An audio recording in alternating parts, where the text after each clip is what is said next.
gold-wise. So what can Kenya do as advice to the government? You've mentioned, create a better environment for the export business.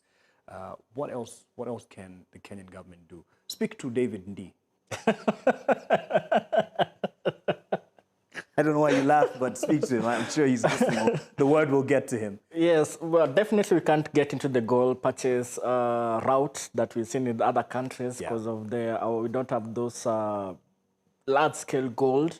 But we can get into we can fully liberalize our currency. I think that's the goal of the government. Probably it's been a bit more challenging for them to implement because even with this 16, 17% weakness in the shilling, I think it's still a drip by drip rather than weakening the shilling further to whatever, further from where we are right now, to say even higher than 150 units to the dollar. We've seen, as an example, we've seen in other economies in Africa, because I'm talking about Africa because that's where my interest is in. We saw the Nigerian Naira. When the new regime came in, they sort of had some FX reforms from that. So Nigerian Naira has weakened by 40%. And basically that weakness started around May to date. That's when the President Tinubu came into power. And then a couple of days later, we saw those FX reforms and also removal of the subsidy that was there. Angola Kwacha also the same range, 35% to 38% weakness over the course of this year. And around the same month in May, they used to support the currency. Now, basically, from the FX reserves, they could sell dollars so as to be able to support their local currency. But now they say they will no longer support their local currency. So we saw that big adjustment that happened in May, and that is where has led to that particular currency to be in. So for Kenya, definitely it's a bit challenging. We can't see, we didn't see the spike from 123 to say 150 in one day. I mean, that would have been a big adjustment, but not as bigger as other economies. But as it is right now, and on a monthly performance, the shilling keeps weakening by 1%. So that's pretty much is a guide that if you do like 1% for the next 3 months till the end of the year, probably could end up at 155. If it goes 160, I don't know. So you see it actually getting weaker moving forward in the next few?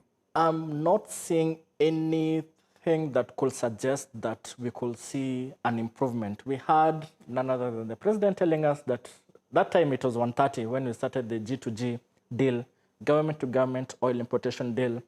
And it was 130. The government, the president told us that it will weaken to 120.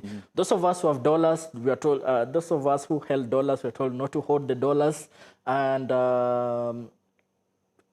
Minister Moses Kuria also had expected it to improve to 85. That hasn't panned out. And so in the context now that I've mentioned G2G, I don't know if time allows us, just we can get into that. Yes. So the context... What was the target and the intent? Because clearly you've just said it didn't go as they had planned. Yeah. But what's the target? And you can explain that by saying how it's worked in other republics or economies. Well, so government-to-government oil importation deal. So it started from last year when we had the subsidy. Yeah. We used to have that unsustainable subsidy. So at some point, the oil marketers companies used to have currency swaps with banks. They generate revenue in shillings. Obviously, there's a bit of some oil which they export to other landlocked countries, but pretty much their income is in Kenya shillings. But now, at the point of import, they needed dollars. So the banks will provide for them dollars. So there's what we call the currency swap.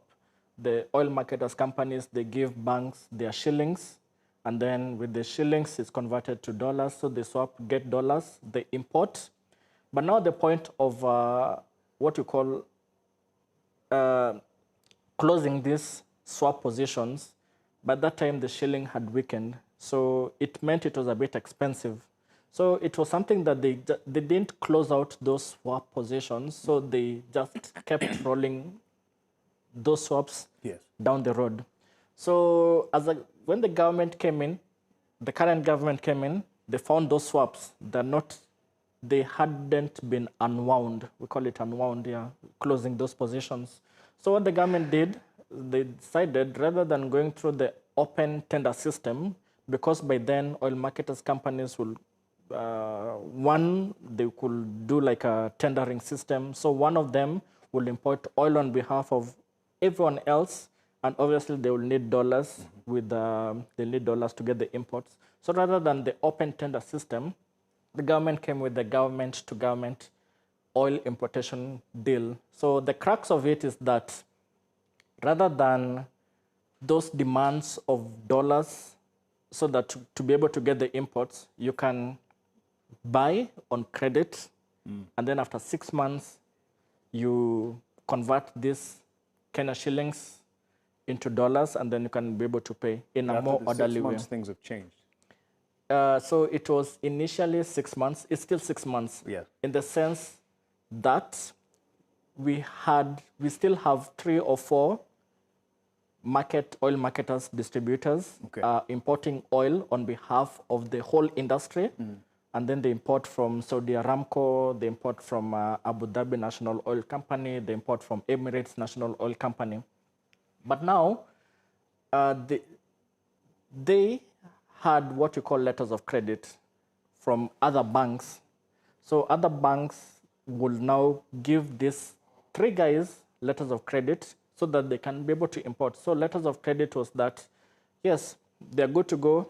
Allow them to get these quantities of oil, and then they'll distribute to other people. And with these letters of credit, it will ensure that 6 months down the line, we'll be able to pay you. So it's like a proof of, okay, these are good to go. Give them security. Some security, exactly, yeah. So the first import was in around March, April, but basically for the April 15th to May 14th period cycle, yeah. So that's where we got the first round of oil imports. And remember, we saw a number of the cabinet secretaries going to receive the oil in Mombasa that time, yeah. So that's the time we are being told we don't hold our dollars and all that stories, yeah. So that's the crux of that. But the thing was supposed to last for 9 months, from March to March to December, the 9-month period. But now it meant that if you import oil for March, you will now pay it in September. And then the oil that you import in the months of April will pay it in October, like that. So it's basically kicking the can down the road. And what we were informed then is that in any given month, oil imports is around $500 million in any given month.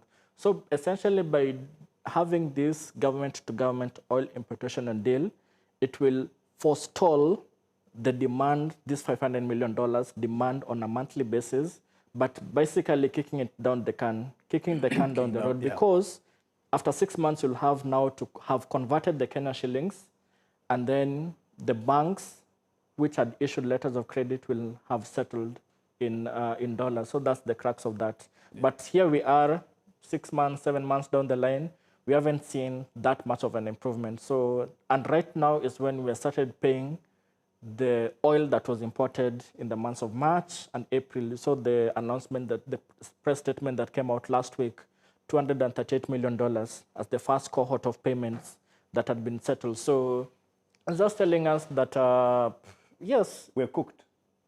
Absolutely. Okay. I was hoping for some good news at some point. Anything to say about Kenyans, individuals, and Kenyan businessmen and women as a way of getting around this difficult situation against the dollar? Is there anything that can be done?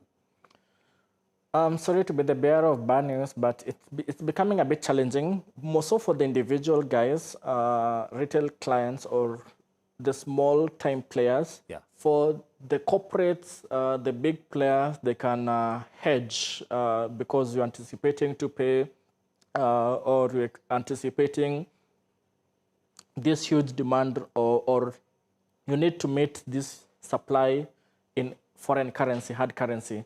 So that means that you can now be able to take some hedging positions. So there are a number of financial instruments available that they can now be able to take advantage of if they speak with their banks. For the retail clients, it becomes a bit difficult. So if they're able to adjust some of their business models to ensure that rather than relying on external supplies, they can now be able to access some of these goods locally. That is how they can now be able to at least adjust in the current environment. But it's easier said than done because most of their supplies are sourced externally, and we still don't have that capacity to replace what you call import substitution, or to replace whatever that they source externally, locally. So that becomes a bit challenging, more so to the local guys, small-time players who are seeking dollars.